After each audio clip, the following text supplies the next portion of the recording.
محرم الحرام کا جو مہینہ ہے یہ حرمت والا مہینہ ہے، عزت والا مہینہ ہے۔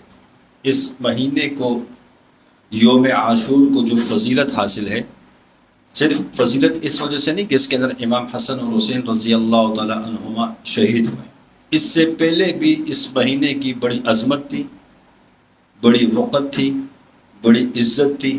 یہ حرمت والا مہینہ ہے۔ حدیث پاک کا مفہوم ہے کہ یوم عاشور کے دن اللہ جل شانہ نے بہت سے قوموں کی توبہ کو قبول فرمایا اور بہت سی قوموں کی توبہ کو قبول فرمائیں گے۔ اب یہ فضیلت اس سے پہلے کی ہے، محرم الحرام کی، یہ حرمت والا مہینے۔ پورے سال کے 12 مہینے ہیں، 12 مہینوں میں 4 مہینے ایسے ہیں جو حرمت والے ہیں، بڑی عزت والے ہیں۔ میرے محترم ساتھیوں، اللہ جل شانہ نے آدم علیہ السلام سے فرمایا کہ یہ مت کھانا جنت میں۔ جب وہ کھایا، دنیا میں بھیجے گئے، تو جو 40 سال کا عرصہ گزرا، دعائیں کرتے رہے، استغفار کرتے رہے، توبہ کرتے رہے، تو دعا جو قبول ہوئی، توبہ قبول ہوئی آدم علیہ السلام کی، وہ بھی یوم عاشور کے دن قبول ہوئی۔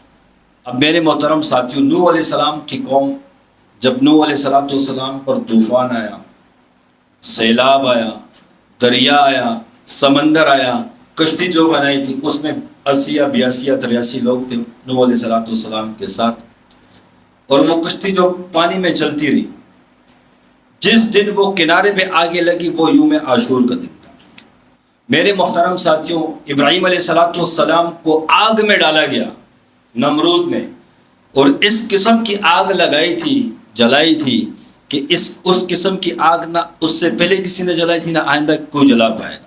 یعنی ایسے خطرناک، جو آسمانوں سے باتیں کر رہی ہو، ایسی بلندی پر آگ جلائی۔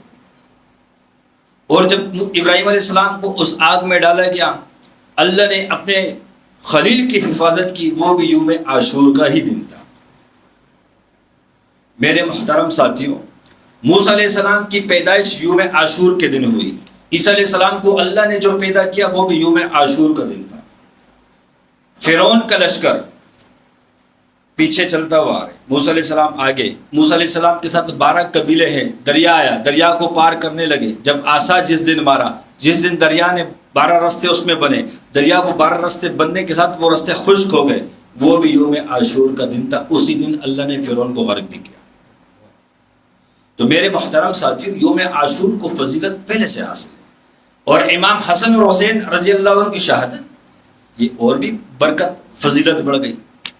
میرے محترم ساتھیوں، امام حسن اور حسین رضی اللہ تعالی عنہما جنت میں نوجوانوں کے سردار ہے۔ جنت میں کس کے سردار ہیں؟ نوجوانوں کے۔ اور حضرت فاطمہ رضی اللہ تعالیٰ عنہ جنت میں